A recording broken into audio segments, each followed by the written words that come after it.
അങ്ങനെ കാത്തിരുന്നത് അടുത്തൊരു ഓണം കൂടെ വന്നല്ലേ. ശരിക്കും ചെറുതിലേക്കാണ് ഓണവും വിഷു വരാൻ വേണ്ടി കൂടുതൽ കാത്തിരിക്കുന്നത്. എന്തിനാ ഓണത്തിന് ഓണക്കോടി, വിഷുവിന് വിഷുക്കൈനീട്ടൊക്കെ കിട്ടുമല്ലോ. പിന്നെ അത്ത മുതൽ അങ്ങോട്ട് പൂക്കള ഇടാനുള്ള തിരക്കാം. അത് ഓരോ ദിവസം ഓരോ കളർ വേണമല്ലോ. ആദ്യത്തെ ദിവസം ഒരു കളർ, രണ്ടാമത്തെ ദിവസം 2 കളർ. ഞാനും എൻ്റെ അനിയനും കൂടെ ഒരു സൈക്കിൾ കൊടുത്തിട്ട് അങ്ങോട്ട് ഇറങ്ങും. പിന്നെ കണ്ണി കാണാൻ പൂവും കാടും പടലൊക്കെ പ്രചണ്ട് വരും. എന്നാൽ ഈ സാധനമൊക്കെ പിറ്റേ ദിവസം വാടിപ്പോവും, എന്നാലും പറിക്കണം. ശരിക്കും ഓണത്തിനെ പറ്റി പറയാൻ തുടങ്ങി ഇപ്പോഴൊന്നും തീരത്തില്ല. നമുക്ക് എന്താണെങ്കിലും വിഷയത്തിലോട്ട് വരാം. അമ്മതേ രാവിലെ തന്നെ അമ്പലത്തിലൊക്കെ പോയിട്ട് വന്നിട്ടുണ്ട് കേട്ടോ. ചിങ്ങോന്നാണല്ലോ, ഒരു പായസത്തിൽ നിന്നൊക്കെ തുടങ്ങിയാലോ എന്നൊരു ആഗ്രഹം. എന്താണെന്ന് അറിയാമല്ലോ, ഇന്ന് പായസം കുടിച്ചേ പറ്റത്തുള്ളെന്നൊരു തോന്നൽ. നോക്കുമ്പോഴാണെങ്കിൽ ഇവിടെ ഉണക്കലരി ഇരിപ്പുണ്ട്. പിന്നെ എന്തിനാ മാന്തിക്കണം, ഉണ്ടാക്കണം. ആദ്യം തന്നെ ഉണക്കലരി കഴുകി വേവിച്ച് മാറ്റി വെച്ചിട്ടുണ്ട്. എന്നിട്ട് വേറൊരു പാത്രം വെച്ചിട്ട് അതിനകത്ത് നെയ്യിൽ അണ്ടിപ്പരിപ്പ് മുന്തിരിയും വറുത്ത് മാറ്റാം.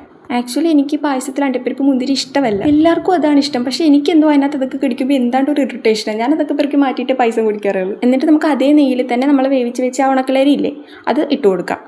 എന്നിട്ട് അതിനകത്തോട്ട് നമ്മൾ ശർക്കരപ്പൊടി ഇല്ലേ, അതാണ് ഇട്ട് കൊടുക്കുന്നത്. എന്നിട്ട് അതിനകത്തോട്ട് നമുക്ക് അതിനാവശ്യത്തിന് കുറച്ച് വെള്ളം കൂടെ ചേർത്ത് കൊടുക്കാവേ. ആ വെള്ളം ഒന്ന് പറ്റി കുറുകി വരണവേ. പിന്നെ ഇതിലിപ്പോൾ നമ്മൾ തേങ്ങാപ്പാലല്ല കേട്ടോ, പശുവും പാലാണ് ഒഴിക്കുന്നത്. പശുവും പാൽ ഒരു കപ്പിൽ കുറച്ച് പാലെടുത്തിട്ട് വെള്ളമാക്കി ലൂസാക്കി എടുക്കണേ. അതാണിപ്പോൾ ഒഴിച്ചത്.